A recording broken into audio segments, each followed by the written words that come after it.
नमस्ते मित्रों, स्वागत है आपका मेरे YouTube चैनल प्रतिष्ठा हिंदी ज्ञानधारा में। आज हम चर्चा करेंगे रहस्य शब्द पे कि रहस्य शब्द से कौन कौन सी रचनाएं लिखी गई हैं, किस किस सन में की गई हैं और सबकी विधा क्या है और वो रचना लिखी किसने है। तो अगर आप मेरे चैनल पे फर्स्ट टाइम जुड़े हैं तो प्लीज़ मेरे चैनल को लाइक, सब्सक्राइब, शेयर ज़रूर कीजिएगा। साथ ही साथ बेल आइकन को प्रेस करना मत भूलना ताकि मेरे द्वारा कोई भी वीडियोस अपलोड की जाए तो उसकी नोटिफिकेशन आप तक तुरंत पहुंचे। तो देर ना करते हुए क्लास की शुरुआत करते हैं पहली रचना के साथ। पहली रचना है आपके सामने रस रहस्य। ये एक काव्य विधा है जो कि 1967 रस रहस्य जो है एक काव्य विधा है। ये 1970 ईस्वी में लिखी गई रचना है और इसको जो है कुलपति ने लिखा था। किसने लिखा है? कुलपति जी ने। तो कुल के जो पति होते हैं उनके पास रस का रहस्य छिपा होता है। तो रस रहस्य किसके पास होता है? कुल के पति के पास, यानी कि ये कुलपति की रचना है। अगली रचना है रसिक रहस्य। ये 1899 ईस्वी में लिखी गई रचना है। इसको हरिऔध के द्वारा लिखा गया है। रसिक रहस्य हरिऔध की रचना है। आगे बात करें, अगली रचना है रहस्य कथा। तो रहस्य कथा जो है ये एक उपन्यास विधा है। 1879 ईस्वी में इसकी रचना की गई थी और रहस्य कथा लिखा किसने था? तो बालकृष्ण भट्ट ने। जब कृष्ण बाल्यावस्था में थे तो वो बहुत जो है रहस्य कथाएं करते थे, है कि नहीं? आप लोगों ने देखा होगा कृष्ण लीला, तो उनकी कथाएं बहुत ही थी और सभी की सभी क्या रहती थी? रहस्य रहते था सब कथाओं में। किसी को पता नहीं रहता था कि आगे वो कौन सी लीला करने वाले हैं, कौन सी कथा करने वाले हैं। तो इस तरीके से इनको आप कनेक्ट कर सकते हैं कि जो रहस्य कथा है वो किसकी है? बालकृष्ण भट्ट की है। जब कृष्ण बाल्यावस्था में तो बहुत सी रहस्य कथाएं वो करते थे। ये उपन्यास विधा है, 1889 ईस्वी की रचना है।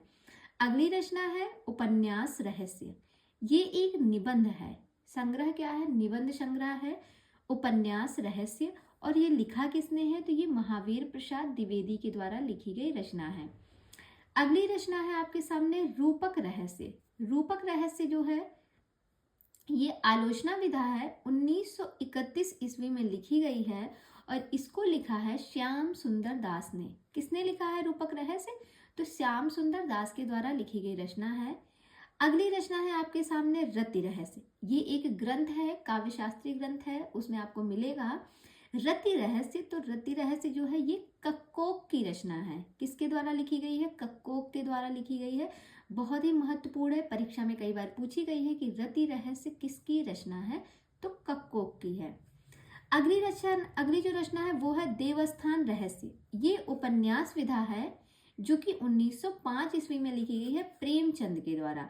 अच्छा बताइएगा, ये उर्दू में शायद लिखी गई रचना है। आप इसके बताइएगा कमेंट बॉक्स में कि देवस्थान रहस्य का हिंदी में जो रूपांतरण किया गया था वो किस नाम से किया गया था और किस सन में वो रचना लिखी गई थी।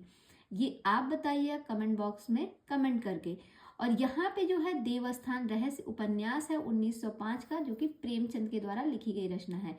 वो भी रचना प्रेमचंद के द्वारा ही लिखी गई है, बट उसका हिंदी में रूपांतरण किया गया था किसी और नाम से। आप बताइएगा। आगे बढ़ते हैं, रमणों का रहस्य। ये एक कहानी है जो कि राय कृष्ण दास के द्वारा लिखी गई जो है कहानी है। रमणों का रहस्य एक कहानी विधा है, राय कृष्ण दास के द्वारा इसकी रचना की गई है। आगे बात करें तो आगे आपको एक रचना मिलेगी भाषा रहस्य। जो भाषा का रहस्य होता है ना वो बड़ा ही सुंदर होता है। भाषा का रहस्य जो होता है वो बड़ा ही सुंदर होता है, या फिर कह सकते हैं श्याम सुंदर दास के पास है। भाषा का रहस्य किसके पास है? तो श्याम सुंदर जी के पास है। और ये एक आलोचना विधा है, 1935 ईस्वी में लिखी गई रचना है। कब लिखी गई है? 1935 में लिखी गई है, श्याम सुंदर दास के द्वारा लिखी गई है और रचना क्या है? भाषा रहस्य। अगली रचना है गर्भरंडा रहस्य। गर्भरंडा रहस्य जो है ये नाथूराम शर्मा शंकर के द्वारा लिखी गई रचना है। गर्भरंडा रहस्य ये भी बहुत बार पूछी गई रचना है। और लास्ट एक है रहस्य चंद्रिका। ये एक समाचार पत्र है जो कि 1888 ईस्वी में प्रकाशित हुई थी। रहस्य चंद्रिका ये एक समाचार पत्र है। इसको लाया किसने था, इसका नाम मुझे नहीं पता है। अगर आप में से किसी को जानकारी होगी तो प्लीज़ कमेंट बॉक्स में कमेंट करके ज़रूर बताइएगा, ताकि मुझे भी पता चल जाए कि रहस्य चंद्रिका नाम से जो समाचार पत्र की रचना की गई, जो पत्रिका निकाली गई, वो निकाला किसने था। वैसे ये 1888 ईस्वी में निकाली गई थी। तो यहाँ पर हमने रहस्य शब्द से कई रचनाओं को देखा। अब आगे बात करते हैं ग्राम शब्द। तो अगला जो है ग्राम शब्द से देख लेते हैं कौन कौन सी रचनाएं की गई हैं। तो सबसे पहले आते हैं ग्राम देवता। ग्राम देवता ये 1982 ईस्वी की रचना है। विधा क्या है, उपन्यास विधा है, और ये रामदेव शुक्ल के द्वारा लिखी गई रचना है। बहुत ही महत्वपूर्ण है, पूछा जाता है। ग्राम देवता 1982 में लिखी गई रचना है, उपन्यास है और रामदेव शुक्ल के द्वारा लिखी गई है। अगली रचना है ग्राम सेविका। ग्राम सेविका जो थी वो 81 साल में क्या हो गई थी, अमर हो गई थी।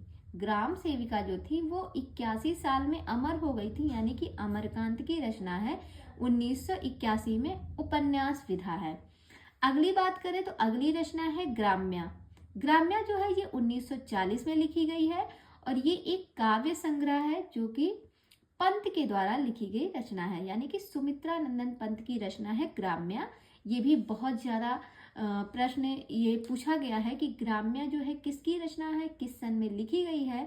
तो ग्राम्या जो है 1940 की है, सुमित्रा नंदन पंत के द्वारा लिखी गई रचना है। अगली रचना है ग्राम्य गीत। ग्राम्य गीत 1938 ईस्वी की रचना है। ये काव्य विधा है और ये हरिऔध के द्वारा लिखी गई रचना है ग्राम्य गीत।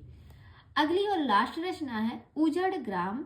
उजड़ ग्राम जो है ये 1889 ईस्वी में लिखी गई रचना है। विधा क्या है, काव्य है, और इसके जो लेखक हैं वो है डेजर्टेड विलेज। डेजर्टेड विलेज के द्वारा लिखी गई रचना है उजड़ ग्राम। 1889 ईस्वी में लिखी गई रचना है।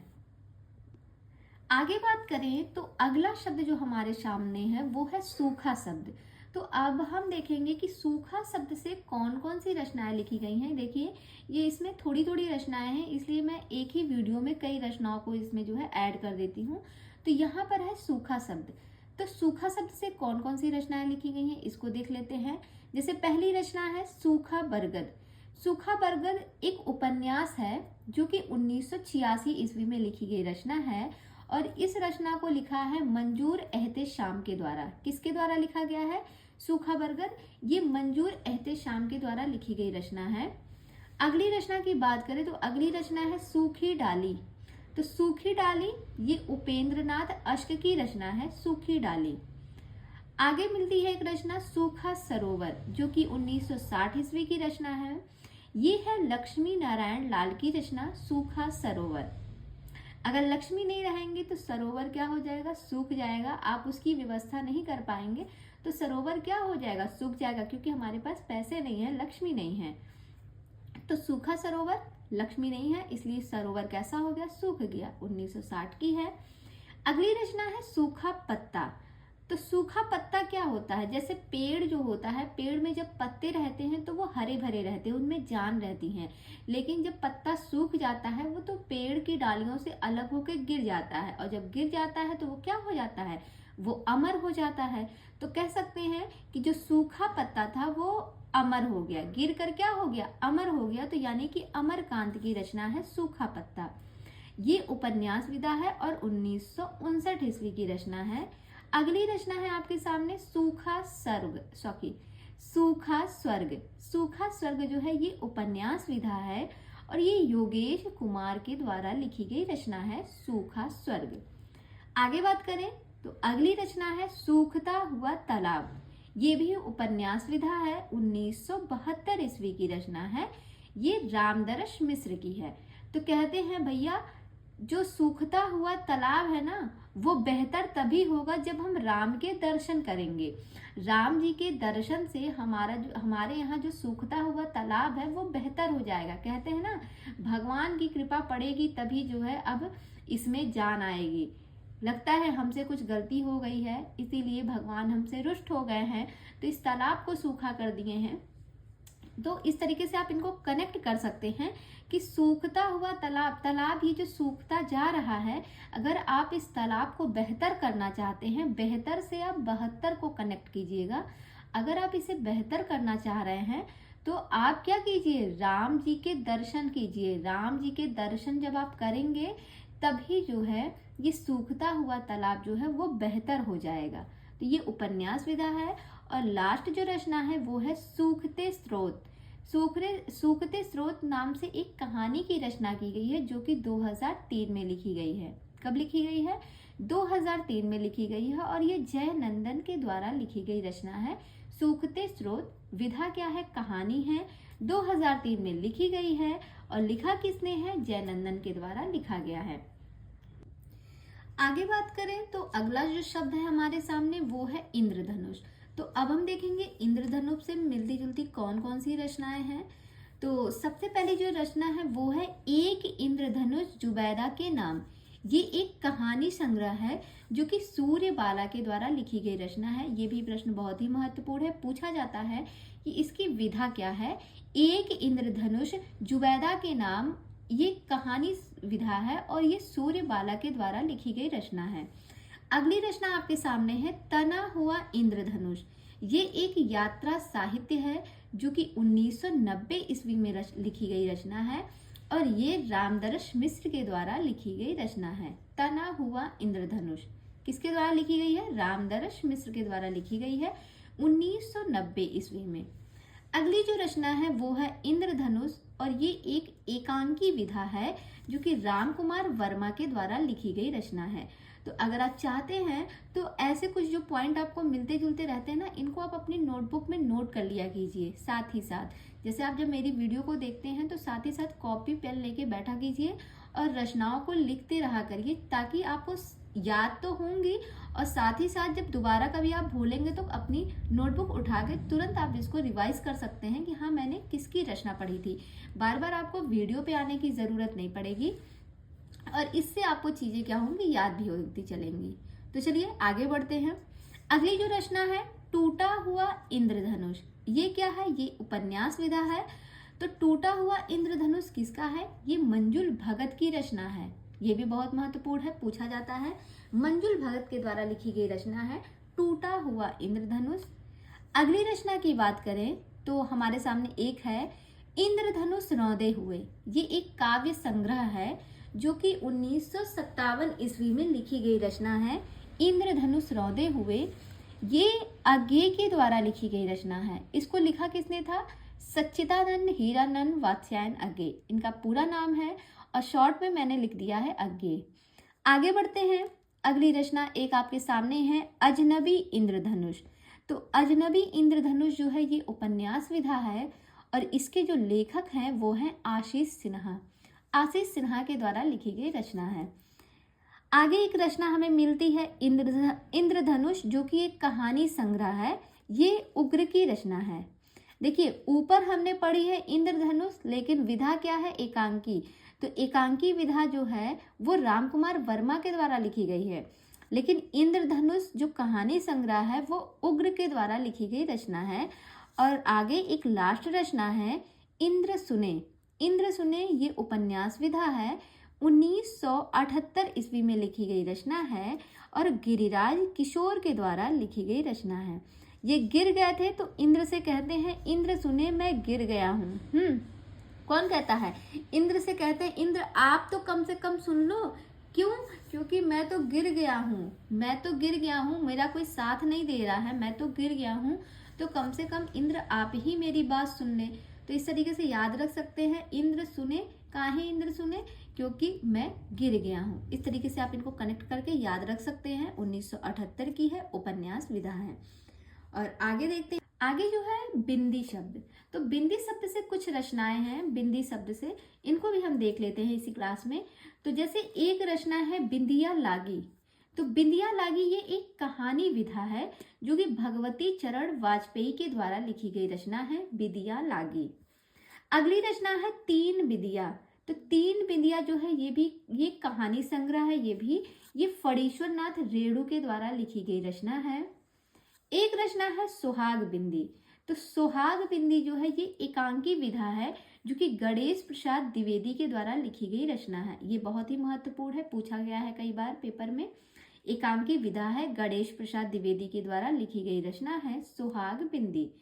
एक रचना है सुहाग बिंदी, देखिएगा इसमें जो है वो है सुहाग बिंदी गणेश प्रसाद द्विवेदी, और यहाँ पे जो है वो है सुहाग बिंदी। सुहाग बिंदी किसकी है? गोविंद वल्लभ पंत।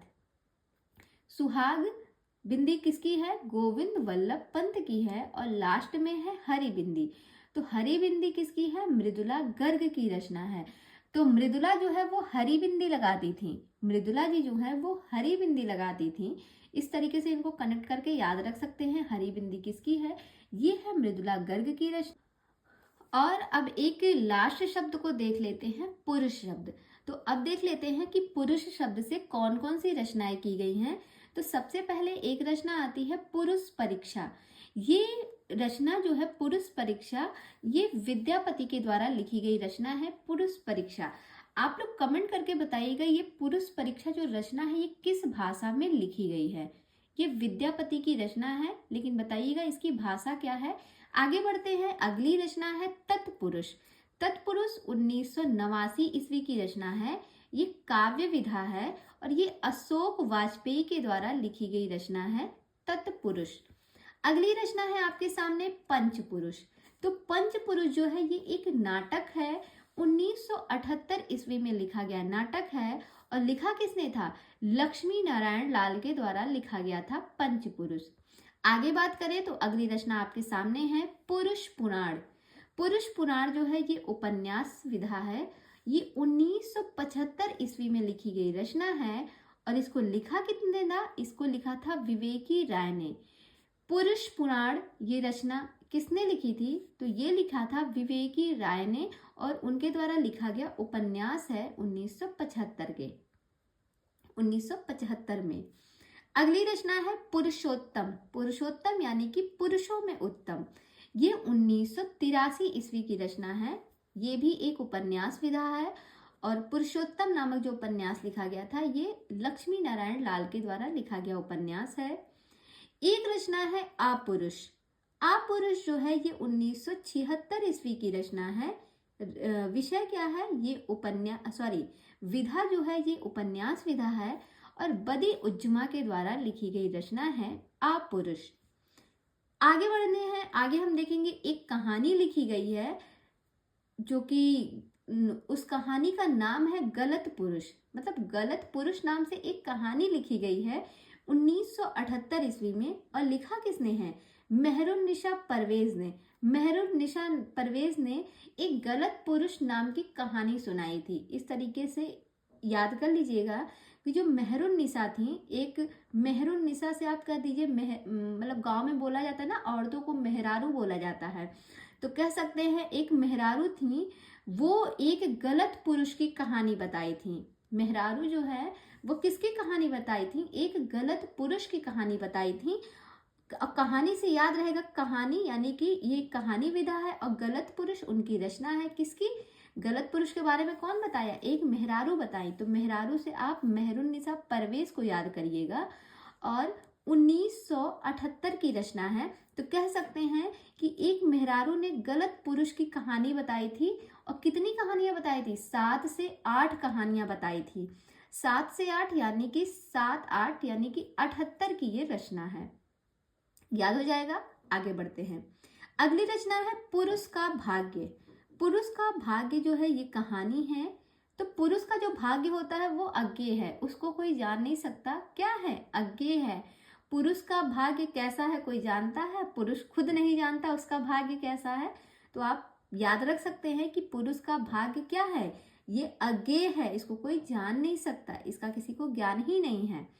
अगली रचना है भाव पुरुष श्री कृष्ण। ये 1990 ईस्वी में लिखी गई रचना है और विधा क्या है? निबंध विधा है। भाव पुरुष श्री कृष्ण 1990 में लिखी गई है और ये लिखा है विद्यानिवास मिश्र।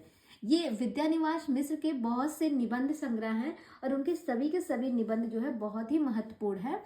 तो यहाँ पर एक निबंध है भाव पुरुष श्री कृष्ण जो कि 1990 ईस्वी में लिखी गई रचना है। और संग्रह क्या है, निबंध है। आगे बात करें, एक रचना है भद्र पुरुष। तो भद्र पुरुष जो है ये 1980 की रचना है, 1980 की रचना है भद्र पुरुष। और संग्रह क्या है, निबंध है, रविंद्रनाथ त्यागी के द्वारा लिखा गया है। तो देखिए, भद्र पुरुष को कोई रखना चाहेगा अपने साथ, नहीं रखेगा ना। तो भद्र पुरुष को कोई भी बांध कर नहीं रखता, सब उसका त्याग कर देते हैं, सब उसका क्या करते हैं, त्याग कर देते हैं। इस तरीके से आप इनको याद रख सकते हैं, भद्र पुरुष, कोई इनको बांध कर नहीं रख सकता, यानी कि निबंध, ये क्या है, ये निबंध संग्रह है, इनको बांध कर नहीं रखा जा सकता। और भद्र पुरुष का लोग त्याग कर देते हैं, त्याग से रविंद्रनाथ त्यागी की रचना हो गई, याद हो जाएगा आसानी से। आगे बढ़ते हैं, अगली रचना है शब्द पुरुष अज्ञेय। शब्द पुरुष अज्ञेय ये समीक्षा है, और ये समीक्षा जो लिखी गई है ये नरेश मेहता के द्वारा लिखी गई रचना है। अगली है रचना उत्सव पुरुष नरेश मेहता। उत्सव पुरुष नरेश मेहता ये जीवनी है जो कि 2003 में लिखी गई है, जीवनी महिमा मेहता के द्वारा लिखी गई जीवनी है 2003 में, उत्सव पुरुष नरेश मेहता। आगे है कि प्रथम पुरुष, ये 1972 ईस्वी की रचना है, प्रथम पुरुष, जो कि कहानी विधा है, और ये सतीश जमाली के द्वारा लिखी गई कहानी है। प्रथम पुरुष किसके द्वारा लिखी गई है, सतीश जमाली के द्वारा लिखी गई कहानी है। आगे बात करें तो अगली रचना है आघात पुरुष, जो कि 2005 में लिखा गया है, ये भी कहानी संग्रह है। इसके जो लेखक हैं वो है चक्र किशोर जायसवाल। देखिए, पुरुष जो है वो आघात हो गया है, आघात पुरुष, क्योंकि उसको क्या लग गया था, उसको चक्र लग गया था किशोरावस्था में। इस तरीके से याद कर सकते हैं, चक्र किशोर जायसवाल की रचना है आघात पुरुष। आघात पुरुष जो है वो कैसा हो गया था, वो आघात हो गया था, उसको चक्र लग गया था किशोरावस्था में। तो चक्र किशोर का है आघात पुरुष, 2005 की रचना है, विधा क्या है, कहानी है। तो आज की क्लास में हमने बहुत सी रचनाओं को देखा और सबको याद कराने का भी प्रयास किया है, सारी रचनाओं को। तो उम्मीद करते हैं ये वीडियो आपको पसंद आई होगी।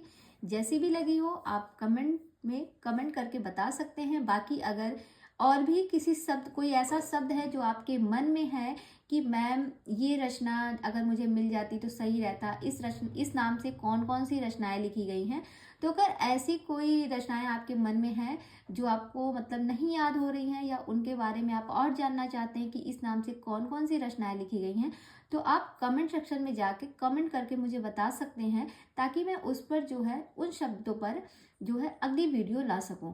और इसके बाद मिलते हैं कल एक नए शब्द के साथ। तब तक के लिए बाय बाय, टेक केयर।